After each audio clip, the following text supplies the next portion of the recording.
রাজনৈতিক দলগুলোর সঙ্গে অন্তর্বর্তী সরকারের তৃতীয় দফা সংলাপের শুরুতেই অংশ নেয় মির্জা ফখরুল ইসলাম আলমগীরের নেতৃত্বে বিএনপির প্রতিনিধি দল।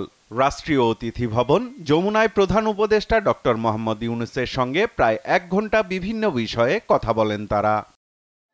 পরে বিএনপি মহাসচিব সাংবাদিকদের জানান, দ্রুত ভোট আয়োজনকে গুরুত্ব দিয়ে নির্বাচন ব্যবস্থা সংস্কার নিয়ে আলোচনা হয়েছে।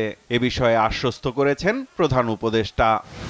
নির্বাচন কমিশনার নিয়োগ আইন স্থগিত করে প্রধান রাজনৈতিক দলসমূহ ঐক্যমতের ভিত্তিতে অনতিবিলম্বে নির্বাচন কমিশন গঠন করতে হবে এবং আমরা একটা রোড ম্যাপ দিতে বলি। এনআইডি কার্ড যেটা আপনার স্বরাষ্ট্র মন্ত্রণালয়ে স্থানান্তর করার কথা আইন করা হয়েছিল, সেটাকে অর্ডিন্যান্স জারির মধ্যে বাতিল করতে বলেছে। তো 1824 সালে যে সকল নির্বাচন কমিশন ছিল, প্রধান নির্বাচন কমিশনার এবং কমিশনার সহ তাদেরকে পক্ষপাতদুষ্ট নির্বাচন করার অভিযোগে তাদেরকে আইনের আওতায় আনার কথা বলেছে। বিচার বিভাগ ও প্রশাসনকে পতিত স্বৈরাচারের দোষর মুক্ত করা, গুম খুনে জড়িতদের জামিন ও দেশত্যাগ ঠেকাতে ব্যবস্থা নেওয়ার আহ্বান জানানো হয়েছে বলেও জানান মির্জা ফখরুল।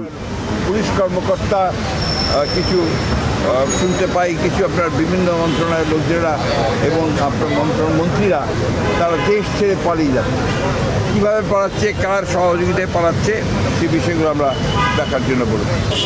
2007 সাল থেকে 24 সাল পর্যন্ত 5ই আগস্ট পর্যন্ত আওয়ামী লীগের আমলে দায়েরকৃত সকল মিথ্যা মামলা প্রত্যাহারের প্রয়োজনীয় ব্যবস্থা গ্রহণ করা।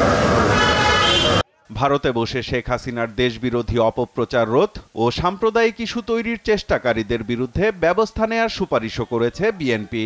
অতীত ফ্যাসিবাদী প্রধান শেখ হাসিনা ভারতে আসে, ভারত থেকে তাকে কেন্দ্র করে তার মাধ্যমে যে সমস্ত ক্যাম্পেইন চলছে, প্রচারণা চলছে, যে অপপ্রচার চলছে, সেই বিষয়গুলো বুঝতে পারছে এই জন্য যে ভারতে আছে।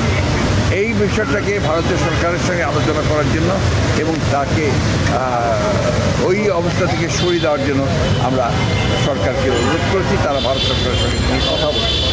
এরপর প্রধান উপদেষ্টার সঙ্গে সংলাপে বসে বাংলাদেশ জামায়াতে ইসলামী। এ সময় রাষ্ট্র সংস্কার, নির্বাচন সহ নানা বিষয়ে আলোচনা হয়।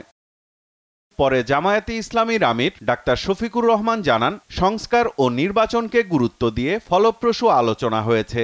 9 অক্টোবর রাষ্ট্র সংস্কার ও নির্বাচন নিয়ে নিজেদের প্রস্তাবনা তুলে ধরার কথাও জানান তিনি।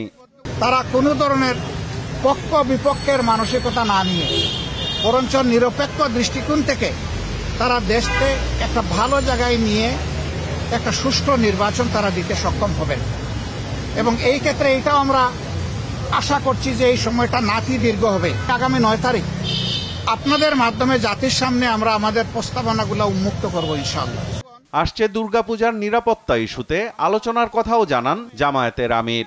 সরকার এবং জনগণ মিলে, আইন শৃঙ্খলা বাহিনী এবং জনগণ যদি একসাথে কাজ করে, আমরা আশা করছি একটা অভূতপূর্ব দুর্গাপূজা আমাদের হিন্দু ধর্মের ভাই বোনেরা তারা উদযাপন করতে সক্ষম হবে। সাইফুল রিপন, দেশ টিভি, ঢাকা।